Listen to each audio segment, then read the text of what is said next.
में विवाद शुरू हो गया। दो गुटों में शुरू हुए बवाल के बाद यहां हिंसक घटनाएं शुरू हो गयीं। फिर भी गनीमत इस बात की रही कि यहां सोमवार को कोई भी हिंसक घटना नहीं हुई। मुख्यमंत्री अखिलेश यादव ने प्रधानमंत्री मनमोहन सिंह को आश्वस्त किया है कि सरकार दंगाइयों से सख्ती से निपटेगी और दंगाइयों को कड़ी से कड़ी सजा दी जाएगी। मुजफ्फरनगर में हिंसा के बाद तनाव लगातार बरकरार है। पुलिस ने निर्वाचित जनप्रतिनिधियों सहित 40 लोगों के खिलाफ नामजद मुकदमा दर्ज किया है। बीजेपी विधायक दल के नेता हुकुम सिंह के खिलाफ गैर कानूनी तरीके से पंचायत किए जाने पर पुलिस ने FIR दर्ज की है। मुजफ्फरनगर में बिगड़ते हालातों के बीच अभी तक 31 लोगों की मौत हो चुकी है। पुलिस ने 90 लोगों को गिरफ्तार किया है। पुलिस ने अब तक कई निर्वाचित जनप्रतिनिधियों सहित 40 लोगों के खिलाफ मुकदमा दर्ज किया है।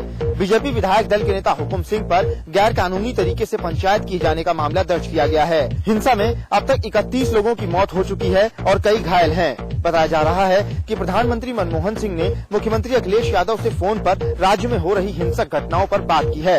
इसके अलावा FIR में बीजेपी विधायक संगीत सोम, बीजेपी विधायक भारतेंदु, बीजेपी विधायक सुरेश, कांग्रेस नेता हरिंदर मलिक और भारतीय किसान यूनियन के नेता राकेश टिकैत के नाम हैं। वहीं भारतीय जनता पार्टी के नेता हुकुम सिंह ने कहा है कि वो कानून का पालन करने वाले नागरिक हैं और कानून की राह में कोई अड़चन पैदा नहीं करते हैं। वहीं सोमवार को भी छिटपुट हिंसा में 2 लोगों के मारे जाने की खबर है। कुछ इलाकों में पथराव की भी खबरें आईं, लेकिन कोई बड़ी घटना नहीं हुई। मुजफ्फरनगर में देहात क्षेत्र के सिसौली गांव समेत 5 इलाके बेहद ही ज्यादा प्रभावित बताए जा रहे हैं। मुजफ्फरनगर और उसके आसपास के इलाकों में तनाव अब भी बरकरार है। मुजफ्फरनगर में हो रही हिंसा की गाज आज कई अधिकारियों पर गिरी। सरकार ने आज कई अधिकारियों के तबादले किए।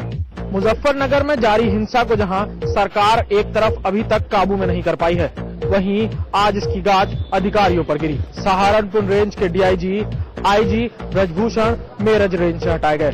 सहारनपुर के कमिश्नर मंजीत सिंह का भी तबादला कर दिया गया। भावेश कुमार को मेरठ जोन का IG बनाया गया। SSP सुभाष चंद्र दुबे को भी हटा दिया गया और उनकी जगह प्रवीण कुमार को मुजफ्फरनगर का नया SSP बना दिया गया। SP शामली अब्दुल हमीद को भी हटा दिया गया है। अनिल राय को शामली का नया SP बनाया गया। साथ ही सुभाष चंद्र दुबे और अब्दुल हमीद को फिलहाल पुलिस मुख्यालय में अटैच कर दिया गया है। आज जहां मुजफ्फरनगर समेत आसपास के जिलों के तकरीबन आधा दर्जन अधिकारियों के तबादले कर दिए गए, वहीं सरकार की मंशा भी साफ दिख रही है कि मुजफ्फरनगर हिंसा का पूरा ठीकरा अधिकारियों के सर ही फोड़ दिया गया है। मुजफ्फरनगर में हुई घटना को लेकर एक बार फिर सपा मुखिया मुलायम सिंह यादव ने ली है अफसरों की क्लास। मुलायम सिंह यादव के आवास पर हुई इस बैठक में शासन के बड़े अधिकारियों के अलावा मुख्यमंत्री अखिलेश यादव भी मौजूद थे।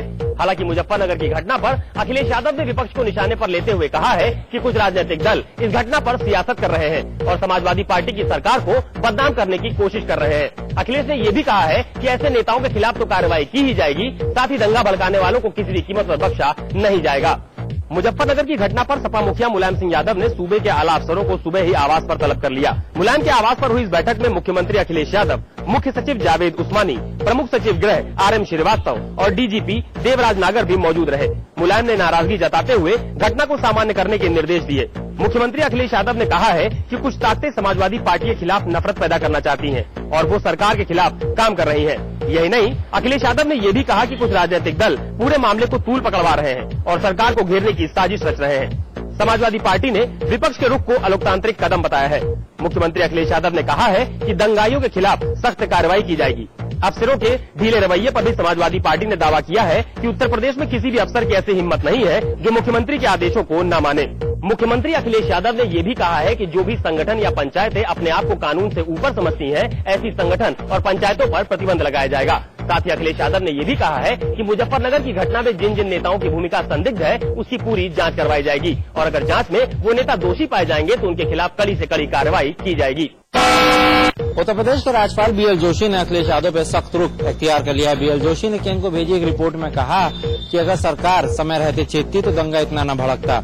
यही नहीं, उन्होंने राज्य सरकार से दंगे से संबंधित सारा ब्यौरा भी 24 घंटे के अंदर उपलब्ध कराने को कहा है। अखिलेश यादव को राज्यपाल ने आड़े हाथों लिया। उन्होंने मुजफ्फरनगर में हुए दंगे का ब्यौरा मांगा है, जिसमें कई बिंदु प्रमुख हैं। दंगा क्यों हुआ, दंगा रोकने में सरकार नाकाम क्यों हुई, दंगे में हुए लोगों का नुकसान और मारे गए लोगों का ब्यौरा भी मांगा है। यही नहीं, दंगे में ड्यूटी कर रहे अधिकारियों का भी ब्यौरा राज्यपाल ने मांगा है। ये सारा ब्यौरा राज्य सरकार को राज्यपाल को 24 घंटे के अंदर उपलब्ध कराना होगा। उधर राज्य सरकार ने पूर्व न्यायाधीश विष्णु सहाय के नेतृत्व में एक जांच टीम का गठन कर दिया है। ये जांच टीम 2 महीने में मुजफ्फरनगर के दंगे की रिपोर्ट राज्य सरकार को सौंपेगी। पश्चिमी उत्तर प्रदेश के मुजफ्फरनगर में हुए सांप्रदायिक दंगे के मुद्दे पर आरएलडी और बीजेपी के बाद अब बीएसपी ने भी प्रदेश के अंदर राष्ट्रपति शासन लगाने की मांग कर दी है। बसपा सुप्रीमो मायावती ने राजधानी दिल्ली के अपने निवास में प्रेस वार्ता कर उत्तर प्रदेश में राष्ट्रपति शासन लगाने की मांग रखी। रविवार शाम ही आरएलडी सुप्रीमो अजीत सिंह ने उत्तर प्रदेश में राष्ट्रपति शासन लगाने की मांग रखी थी और सोमवार सुबह भाजपा के साथ साथ बसपा सुप्रीमो मायावती ने भी मांग रखी। मायावती ने दिल्ली निवास में प्रेस वार्ता कर अखिलेश सरकार पे नाकाम होने का आरोप लगाया। मायावती ने कहा कि वो कानून व्यवस्था के नाम पर पहली अखिलेश सरकार को फेल करार दे चुकी है और इससे पहले भी राष्ट्रपति शासन की मांग रखी थी। साथ ही बसपा सुप्रीमो ने उत्तर प्रदेश प्रशासन के ऊपर आरोप लगाया कि उन्होंने समाजवादी पार्टी के बड़े नेताओं की वजह से दंगे को रोकने में देरी की। इसकी वजह से सांप्रदायिक दंगा मुजफ्फरनगर के साथ साथ आसपास के जिलों में भी फैल गया। सांप्रदायिक दंगों पर सियासत भी हावी होती नजर आ रही है। बसपा सुप्रीमो ने आरोप लगाया कि अखिलेश सरकार यानी समाजवादी पार्टी और भाजपा मिलकर काम कर रहे हैं और आगामी चुनाव से पहले उत्तर प्रदेश में सांप्रदायिक माहौल बनाकर वोट बटोरना चाहते हैं। मुजफ्फरनगर में सांप्रदायिक हिंसा और तनाव के बाद से जीआरपी ने अलर्ट जारी कर दिया है। जीआरपी के अधिकारी मुजफ्फरनगर और आसपास के इलाकों में कैंप कर रहे हैं तो खुद डीजी रेलवे रिजवान अहमद पल-पल की खबर पर नजर रख रहे हैं। मुजफ्फरनगर में भड़की हिंसा के मद्देनजर जीआरपी भी खासी सतर्कता बरत रही है। पश्चिमी उत्तर प्रदेश में फैले तनाव को देखते हुए रेल यात्रियों की सुरक्षा को लेकर जीआरपी ने विशेष इंतजाम किए हैं। यूपी के डीजी रेलवे ने एक प्रेस कॉन्फ्रेंस के जरिए बताया कि पश्चिमी उत्तर प्रदेश से होकर गुजरने वाले ट्रेनों में स्क्वाड टीम के सदस्यों की तादाद 8 से बढ़ाकर 10 कर दी गई है, जबकि पैसेंजर ट्रेनों में हर एक बोगी में 2-2 सिपाहियों को तैनात कर दिया गया है। जीआरपी ने रेलवे ट्रैक, रेलवे स्टेशनों के साथ ही महिलाओं की सुरक्षा के लिए भी खास इंतजाम किए हैं। रेलवे के डीजी रिजवान अहमद के मुताबिक दंगों की आंच रेल यात्रियों तक न पहुंचे, इसके लिए ट्रेनों की हर बोगी में जीआरपी के 2-2 जवानों को सफर करने के निर्देश दिए गए हैं। इसके अलावा पीएसी और सीआरपीएफ के जवानों को भी सुरक्षा में लगाया गया है।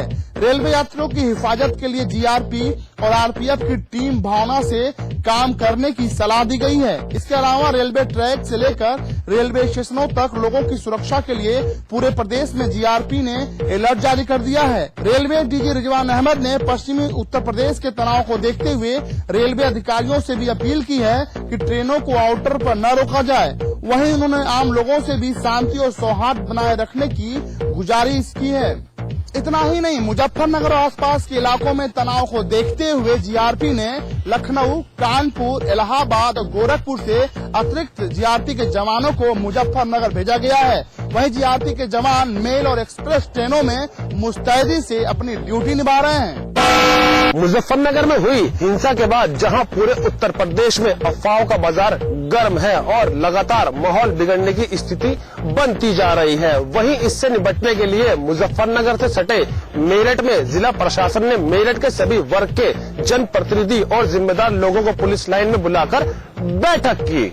मुजफ्फरनगर हिंसा के बाद मेरठ जिला प्रशासन ने अपनी कमर कस ली है, जहां मेरठ के हर मुख्य चौराहों पर पुलिस बल तैनात किया गया है और शहर भर में फ्लैग मार्च निकाला गया था। इसी कड़ी में जिला प्रशासन ने हर वर्ग के जनप्रतिनिधियों को बुलाया और बैठक ली। सभी से अपने अपने क्षेत्र में शांति व्यवस्था बनाने की अपील की।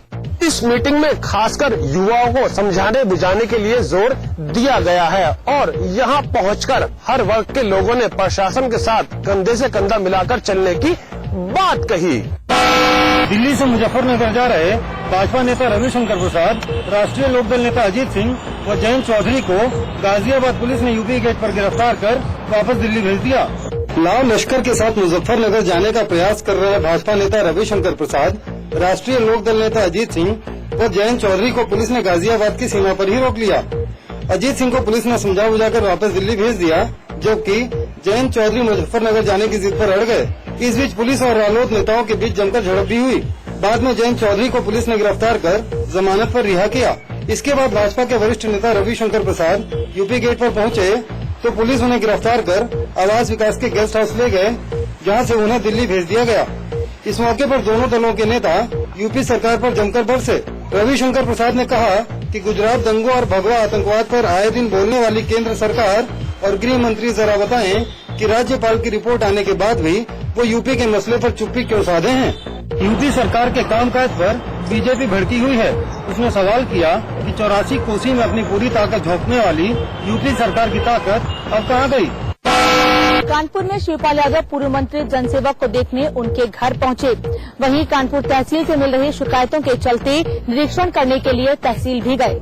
शिकायतों की देखरेख करने पहुंचे शिवपाल यादव को देखते ही तहसील अधिकारियों के हाथ पांव फूल गए। मौके पर डीएम समीर वर्मा भी मौजूद थे। मंत्री जी ने जाति प्रमाण पत्र और आय प्रमाण पत्र जैसी गंभीर समस्याओं को लेकर अधिकारियों को फटकार लगाई। वहीं ग्राम सभा की जमीन को कब्जे से हटाने की बात भी कही। देखरेख करने पहुंचे शिवपाल यादव ने तहसील अधिकारियों को कड़े शब्दों में चेतावनी दी और कहा कि लापरवाही और गड़बड़ी करने वाले अधिकारियों के खिलाफ सख्त कार्रवाई की जाएगी। उत्तर प्रदेश सरकार के कैबिनेट मंत्री मोहम्मद आजम खान आगरा में एक निजी कार्यक्रम में शिरकत करने पहुंचे। उत्तर प्रदेश सरकार के कैबिनेट मंत्री आजम खान आज एक निजी कार्यक्रम में आगरा पहुंचे, जहां उन्होंने पत्रकारों से बातचीत में मुजफ्फरनगर में हुई हिंसा पर विपक्षी दलों पर निशाना साधते हुए कहा कि यह जो भी हुआ है वह सहनशीलता की कमी के चलते हुआ है और जिस तरह का माहौल बन रहा है वो अगर कोई राजनीतिक दल बना रहा है तो उसे भी सोचना चाहिए कि सरकारें आती हैं और जाती हैं, राजनीतिक दल बनते हैं, मिटते हैं। विश्व हिंदू परिषद के अध्यक्ष अशोक सिंघल के बयान पर कहा कि आज का मुसलमान अब शिक्षित है और वो अपने और परिवार के भविष्य को देखते हुए अपना सामाजिक स्तर पर परिवर्तन कर रहे हैं। यह बात गलत है। साथ ही अशोक सिंघल के बारे में कहा कि वो भी पढ़े लिखे हैं, उन्हें इस तरह के बयानों से बचना चाहिए। उधर एक तरफा वो आसाराम के मामले में कुछ भी बोलने को तैयार नहीं हुए। उन्होंने मुजफ्फरनगर की हिंसा पर विपक्षी दलों पर निशाना साधते हुए कहा कि यह जो भी हुआ है वह सहनशीलता की कमी के चलते हुआ है। पूर्व सांसद फूलन देवी हत्याकांड का मुख्य आरोपी शेर सिंह राणा आज देहरादून कोर्ट पहुंचा। लूट के एक मामले में पेशी के लिए शेर सिंह राणा देहरादून कोर्ट पहुंचे, जिनसे मिलने के लिए उनके समर्थकों की भीड़ भी कोर्ट परिसर में लग गई। शेर सिंह राणा ने कहा है कि बरी होने के बाद वो सक्रिय रूप से राजनीति में शामिल होंगे। फूलन देवी हत्याकांड के मुख्य आरोपी शेर सिंह राणा सोमवार को देहरादून के सीजेएम कोर्ट में पेश हुए। देहरादून में साल 1997 के एक लूट के मामले में शेर सिंह राणा आरोपी हैं, जिसमें कोर्ट के सामने आज शेर सिंह राणा पेश हुए। शेर सिंह राणा को कोर्ट द्वारा वाद में अब 23 सितंबर को पेश होने के आदेश दिए गए हैं। कोर्ट से बाहर आने के बाद समाचार प्लस से बातचीत में शेर सिंह राणा ने बताया कि विधानसभा चुनाव का उनका अनुभव काफी बेहतर रहा है और वे जल्द ही जेल से बरी होकर सक्रिय राजनीति का हिस्सा बनेंगे। आपको बता दें कि शेर सिंह राणा ने 2012 के विधानसभा चुनाव में उत्तर प्रदेश के झेवर विधानसभा सीट से चुनाव लड़ा था, जहां उन्होंने काफी बेहतर वोट भी प्राप्त किए। शेर सिंह राणा की छवि उत्तर प्रदेश और उत्तराखंड में एक ठाकुर नेता के रूप में जानी जाती है। वे फिलहाल पूर्व सपा सांसद फूलन देवी की हत्या के मामले में तिहाड़ जेल में बंद हैं। देहरादून कोर्ट परिसर में शेर सिंह राणा के समर्थकों द्वारा पत्रकारों को प्रेस नोट भी दिए गए, जिसमें ये लिखा था कि किस तरीके से तिहाड़ जेल से अफगानिस्तान का सफर किया। शेर सिंह राणा किस तरीके से पृथ्वीराज चौहान की समाधि को लेकर आए। वहीं शेर सिंह राणा का कहना है कि बरी होने के बाद वो देश की जनता की सेवा के लिए राजनीति में आना चाहते हैं। केंद्र की स्वास्थ्य योजनाओं का श्रेय अब राज्य सरकार नहीं ले सकेंगी। इसके लिए अब 108 एम्बुलेंस स्वास्थ्य सेवा का नाम बदलने की कवायद शुरू हो गई है। अब 108 एम्बुलेंस से प्रदेश सरकार के लोगों को हटाने की कवायद चल रही है। अब 108 पर एनआरएचएम का लोगो दिखाई देगा। इसके साथ ही भाजपा ने सरकार के इस कदम को लोकसभा चुनाव से प्रेरित बताया है। 108 आपातकालीन एम्बुलेंस सेवा अब पूरे देश में नेशनल एम्बुलेंस सेवा के नाम से ही संचालित होगी। इसके लिए अब एम्बुलेंस पर एनआरएचएम का लोगो के साथ ही एम्बुलेंस के रंग में भी परिवर्तन किया जा रहा है। 108 एम्बुलेंस के परिवर्तन की जानकारी देते हुए 108 आपात सेवा के सीईओ ने बताया कि 108 एम्बुलेंस के रंग के साथ ही उसके प्रारूप को भी परिवर्तित किया जा रहा है। इसके साथ ही उन्होंने बताया कि एम्बुलेंस सेवा पूरे देश में नेशनल कोड व एक नाम से ही संचालित की जाएगी। 108 आपात सेवा पर अब एनआरएचएम का लोगो बनाए जाने के मामले पर राजनीति गरमाने लगी है। लगातार हो रहे योजनाओं के नाम परिवर्तन की सरकार की योजना पर भाजपा ने सरकार की आलोचना करना शुरू कर दिया है। भाजपा नेताओं की माने तो अब सरकार लोकसभा चुनाव को देखते हुए तमाम योजनाओं के नामों में बदलाव करने का काम कर रही है। उनके अनुसार यदि सरकार योजना में बदलाव ही करना ही चाहती है तो उसमें डॉक्टर की तैनाती करके या फिर एम्बुलेंस सेवा में आधुनिक उपकरण लगा के करे, जिससे कि प्रदेश की जनता को उसका लाभ मिल सके। इसके साथ ही पूर्व विधायक शैलेंद्र सिंह रावत ने भी सरकार के इस कदम को चुनावी बताते हुए कहा कि सरकार योजनाओं के नाम बदलकर जिस तरह से लोकसभा चुनाव में लाभ लेना चाहती है वो प्रदेश की जनता समझ चुकी है। बहरहाल नाम परिवर्तन को लेकर एक बार फिर राजनीति गरमाने लगी है। भाजपा ने अब 108 एम्बुलेंस सेवा पर केंद्र सरकार के